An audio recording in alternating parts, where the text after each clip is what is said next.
Hello everyone, welcome to Analog IAS. Today we are going to discuss about flexible target mechanisms under Kyoto Protocol. Countries are bound to Kyoto Protocol targets have to meet them largely through domestic action, that is, to reduce their emissions within their own countries. Next, they can also meet a part of these targets through market-based mechanisms. These include clean development mechanism, emission trading, and joint implementation. So, what is clean development mechanism? This allows a country with emission reduction commitment under Kyoto Protocol, that is a NXB party, to implement an emission reduction project in developing countries. For example, United Kingdom can take up a project that is solar project or afforestation project which is environment benefiting and can earn some carbon credits. That is, they provide financial assistance to developing and least developed countries to create clean energy. By this, they gain carbon credits, thereby meeting their Protocol quota of reducing emissions without violations. Note that one certified emission reduction credit is equivalent to 1 ton of carbon dioxide emission. Now let us discuss about carbon credit. These are also known as carbon offset and it is a tradable certificate or permit. These carbon credits are an attempt to mitigate the growth in concentration of gases. The carbon credits can be acquired through afforestation, renewable energy, carbon dioxide sequestration, capture, or buying from an exchange.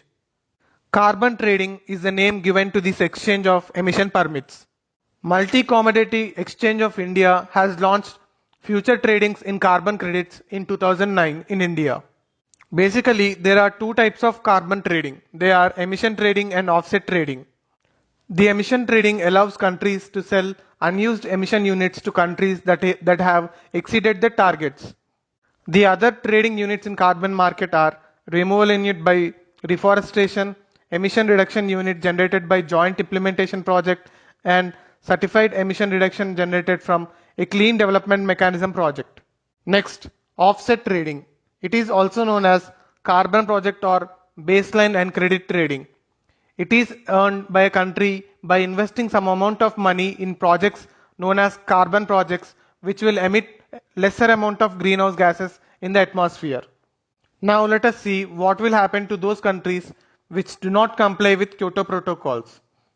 These countries lose the privilege of gaining credit through joint implementation projects. If a country goes above its emission cap and does not try to make up that difference through any of the mechanisms available, then that country must make up the difference plus an additional 30% during the next period. They are also banned from cap and trade program. Next, joint implementation. This allows an NXB party to earn emission reduction units from another emission reduction project in another NXB party.